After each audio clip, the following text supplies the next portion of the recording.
Hello everyone and welcome back to my channel. My name is Jay and today I'm doing a reaction video to the Angry Video Game Nerd episode 191. Let's check this out. Here we go. He's the angry video game nerd. Thanks for watching this episode of The Angry Video Game Nerd on the 3DO. But before we dive in, let me tell you a little bit about our sponsor, Raycon, and their everyday E25 earbuds. Raycon's wireless earbuds feature seamless Bluetooth pairing and 6 hours of playtime for half the price of the other premium brands. The company was co-founded by R&B singer Ray J, and it's worn by celebrities like Melissa Etheridge and Mike Tyson. Raycon earbuds come in an array of colors with a variety of fit options, so you'll always be sure to find the perfect match. They're comfortable and sound great, too. They're my companion while cleaning up and doing chores around the house so that I never have to be without my favorite podcasts and music. Click the link in the description box or go to buyraycon.com/Cinemassacre to get 15% off your Raycon purchase. You know, I'm sick of all these baby toys I have lying around. The Sega Genesis, Super Nintendo. Might as well be a rattle and a diaper full of crap. They can't compare to the real gaming juggernaut, the 3DO. Yeah, look at that. This is the real console. More like a real piece of dog shit. The fact they had the audacity to make a commercial calling all other systems baby toys and then put out a glorified FMV player with barely any decent games blows my mind. Also, something I want to mention, the 3DO is one of the rare consoles where you have to daisy chain the controllers together. I've talked a little about this system before, and I never knew a single person who owned it when it came out. Now, why is that? Maybe because when it launched, this fucking bastard cost $700 goddamn dollars. Yeah, that's right. And we're talking $700 back in '93. To compare that to prices nowadays, with inflation, $700 in '93 equates to about $1,200 in 2021. Holy crap! The PlayStation 5 costs $600 right now. Imagine that pitch to your parents. Hey, Dad, I need $700 for a new 3DO console. Be cheaper for them to slap you upside the head with the Neo Geo cartridge. Your parents would probably flip you off and tell you to go fuck yourself. The 3DO would eventually be price dropped to shit and discontinued after 3 years on the market. It was mostly marketed as a multimedia machine. It had a bunch of non-game kind of shit like educational shovelware and, of course, a whole assload of soft stool porn games. Like a lot of porn. Can you imagine? Really? You don't want to imagine. A guy in his living room with a 3DO controller in one hand and his, in the other hand, just furiously beating it to Plumbers Don't Wear Ties? Today, I'll just be focusing on the shallow end of the cesspool with some piss-poor games. When the system launched, there was only one game available, Crash and Burn. That's such a kick in the fucking balls, especially for the price. Imagine dropping $700 on an NES and the only game at launch was Super Pitfall. It starts with about 15 minutes of full motion video and production logos. You'll see as I go on that this becomes the fucking theme of the 3DO. 20 minutes of FMV and about 5 minutes of gameplay, because I end up shutting most of these games off from boredom. Crash and Burn is a futuristic fecal fart-fest combat racing game made by Crystal Dynamics, the company best known for the Legacy of Kain series, and later the Tomb Raider series. The game has 6 characters you can choose from, and each one cuts to a promo when you select them.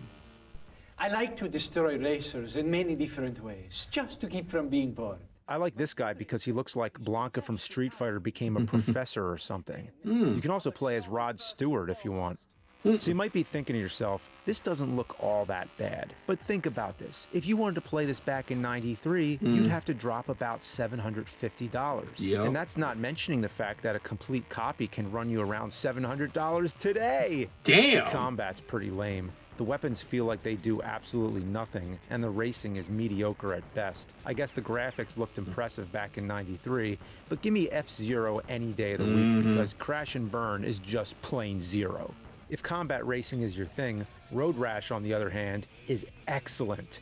Everything about this game is great, from the gameplay to the rockin' ass soundtrack. My only real complaint is the engine sound. It's awful. Luckily you can turn it off, but if you don't, all you hear is a high-pitched the entire race. Ooh. Okay. You can choose to either race or play the big game mode. This lets you earn money by racing and buy better bikes. The character designs are hideous. It looks like a fish-eyed acid trip. Real 90s style shit. I usually pick Slim Jim because he starts off with a club. Hearing that clunk sound every time I cave in a rider's skull is so satisfying. In between races, you get these FMV cutscenes. They're pretty cool. Overall, this is probably the best game on the 3DO. Definitely in the top 5. But like a lot of the other games on here, it's available on the PlayStation or Saturn, and nowadays, the 3DO copy can cost you upwards of $80 for a complete one. So just get it on PlayStation for 20 bucks. Another game you could also get on the PlayStation is Gex, Crystal Dynamics' entry into the 3DO mascot contest. The game uses pre-rendered 3D graphics for character sprites. It reminds me of Donkey Kong Country, another game I'd much rather be playing. On the internet, this game gets talked about a lot, but the funny thing is, everyone always shows the graveyard level. Probably because the game is so boring, everyone turns it off once they've recorded enough footage. It's an okay platformer, and Gex was able to jump ship when the 3DO died out. The same can't be said for the 3DO's true mascot, however, Captain Quasar. This game also uses the pre-rendered sprite look, but plays like an overhead shooter instead of a platformer. The gameplay is fine, but it's super repetitive. You just run around shooting stuff. The camera snaps and swings around like it's being controlled by a drunk uncle at a family reunion. Kinda makes me sick. Captain Quasar is making me Captain Queasy. Sorry. The best part of this game is the insane musical number at the beginning. The robots are rapping and singing about Captain Quasar. The animation's pretty decent, but it seems like they put way more effort into this intro than the actual game.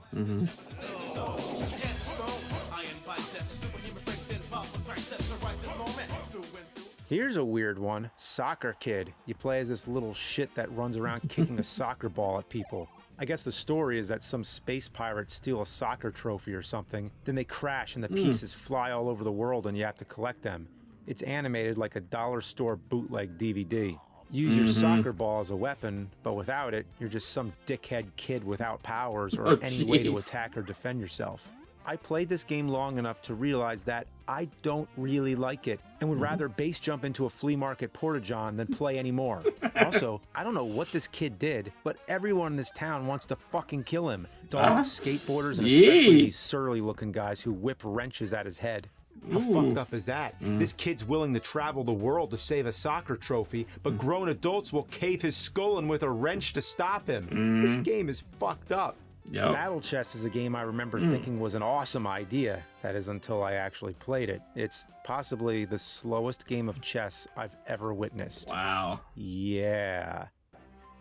Each time a piece moves, you have to watch it walk to the spot, and these characters walk slower than compacted shit out of Sloth's shit chute. I was playing this shit for almost 10 minutes before anything actually happened. Eventually, I just started sacrificing pieces just to see the kill animations, which I'll admit are fucking stupendous. I love the Monty Python reference with the knight.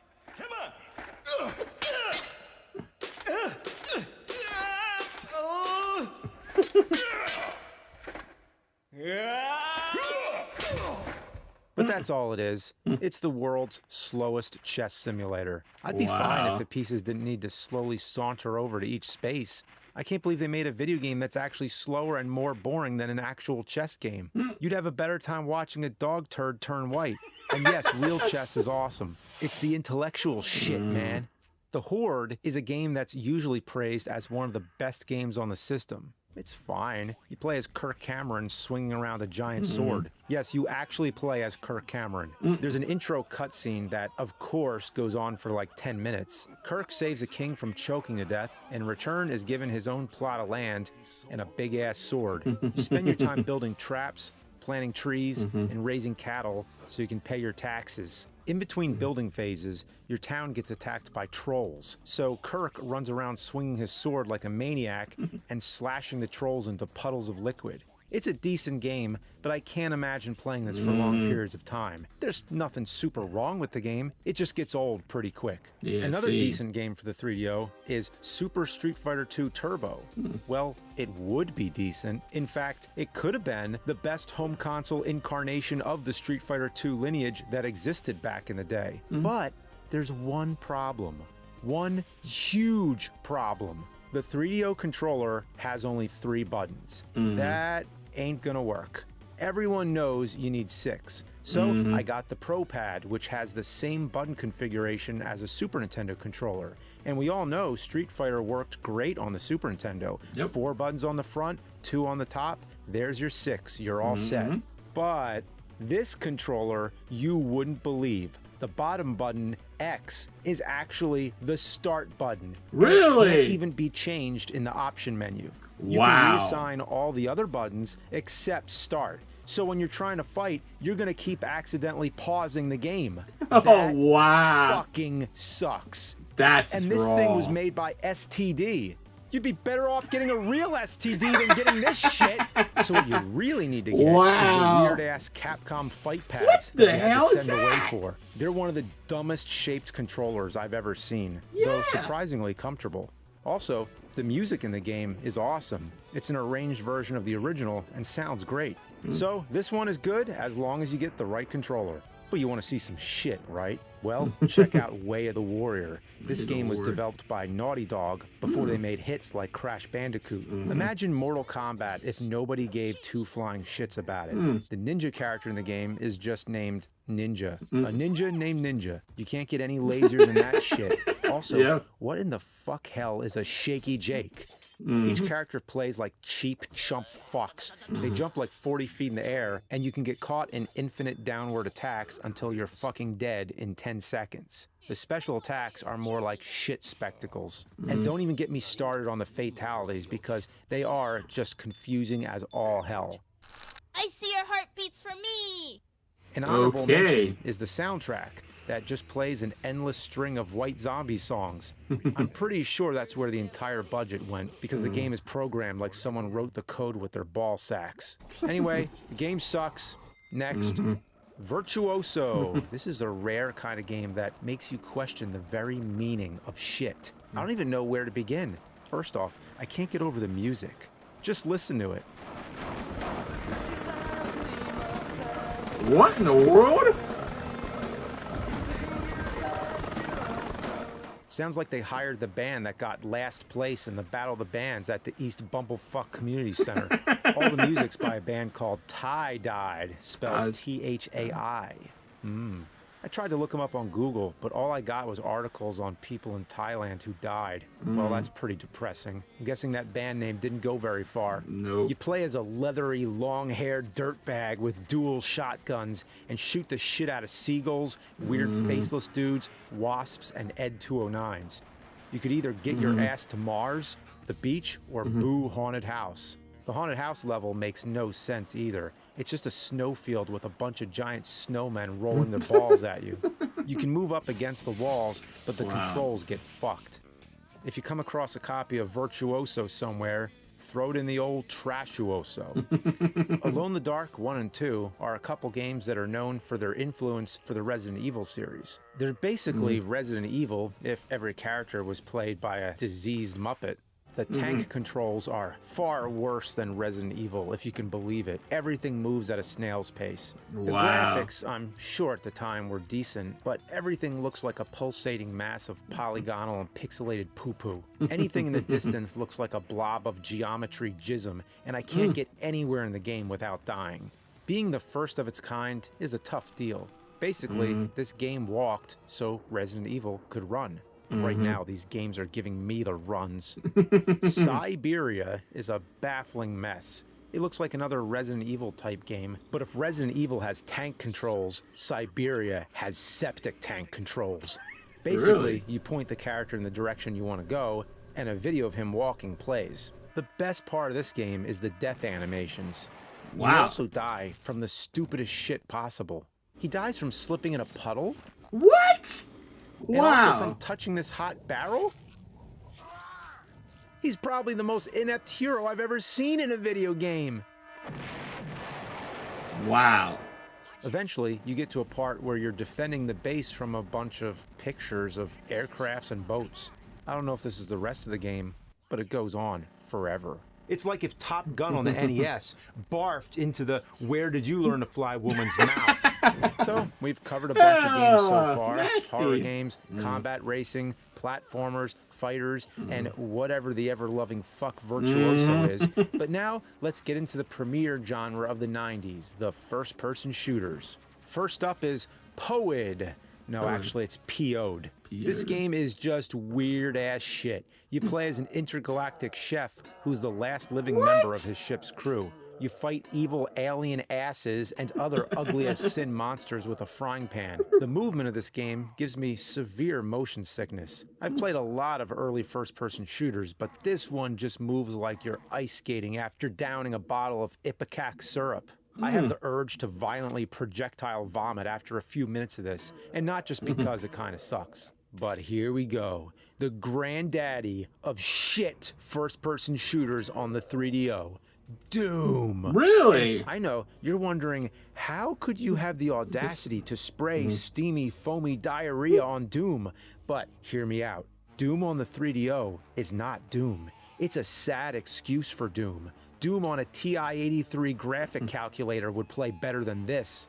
I want it to be known, this game was ported over by one person, tasked with making this game happen and only equipped with 2 shit sticks to rub together in just 10 weeks. What you get is Doom running at about the frame rate of a Viewmaster. Really? Seriously, this game at the lowest setting runs at almost single-digit frame rates and plays like a fucking lawn chair. There's actually a code for larger screen sizes, but it's way worse. It's almost hard to believe this would be allowed to be released at retail, but it was the 90s. Look at all the broken-ass shit that was allowed to pass elsewhere. This was the system that brought you such gems as Plumbers Don't Wear Ties and Shadow War of Succession.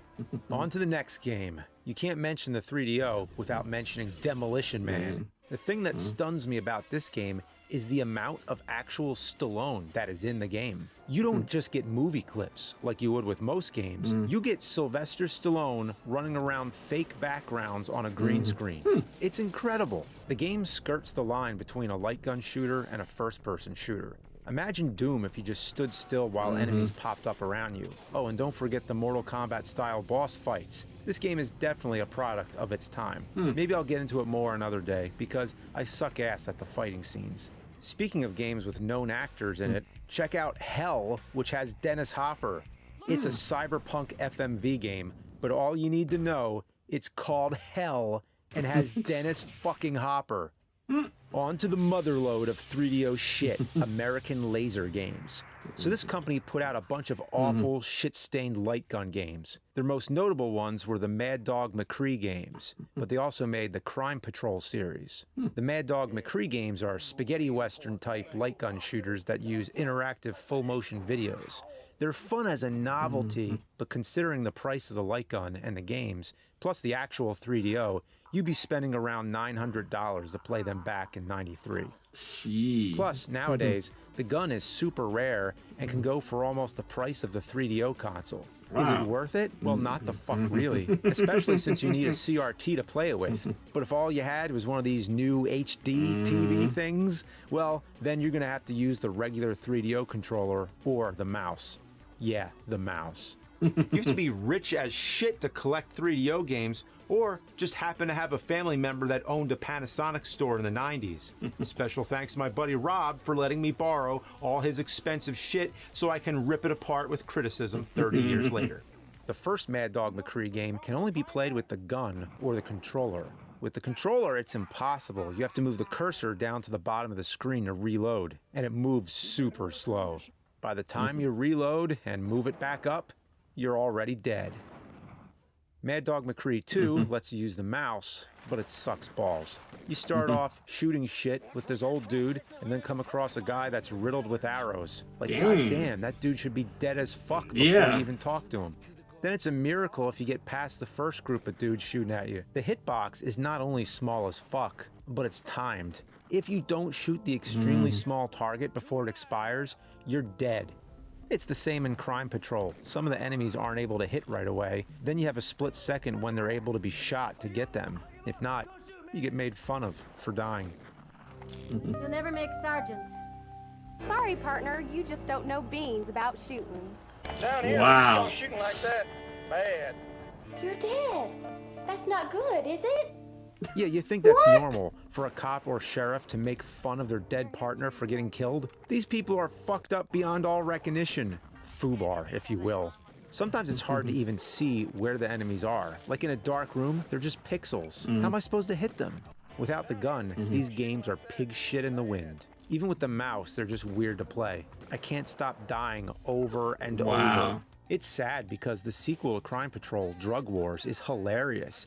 It opens with this dude doing the world's worst Tony Montana impression. I am Lopez. I have the mansion, I have the money, I have the drugs, I have the power. Then you're working with Officer Hillbilly, running you down all the drug operations in this hick fucking town, wherever they film this. But even with the gun, these games seem insanely difficult. Unless you know every single thing that's about to come at you. They're definitely interesting with their mix of live-action video and gameplay. Maybe I'll do an episode on American laser games in the future, maybe. But for now, these games can fuck off. So I've gone through a pretty big list of games, and while I can't play every 3DO game, there is one I have left that's haunted me since 2007. Now we got Corpse Killer. Unfortunately, I can't even show you much about this game because it keeps freezing. I actually had a lot to say about this one, but right now, it's not fucking working. Wow. Corpse Killer, consider yourself lucky. That's right. It's coming. Pretty good episode. Pretty good episode. Yeah, back in the day, in the 90s, that's what the 3DS said. It was put your kid toys away, the Nintendo, Super Nintendo that it is, and Sega Genesis. But we know both of those consoles are better than the 3DO and a lot cheaper than the 3DO. When you're paying the $700 for a console back in the day, forget it. No way. No way. Like today, even the PlayStation 5, even the PlayStation 5, the Xbox Series X, and the Switch is cheaper than the 3DO. So, pretty good episode nonetheless. Hope you enjoy it. Hope you like my reaction. Please leave a like, comment, and also please subscribe to my channel. I really appreciate it. I thank all my subscribers for subscribing, liking, commenting, sharing, and viewing. Without you, I won't be doing these. So, thank you, everybody. Hope you have a safe and wonderful Saturday, and I'll see you next time. Take care, stay safe, stay humble, and be a blessing.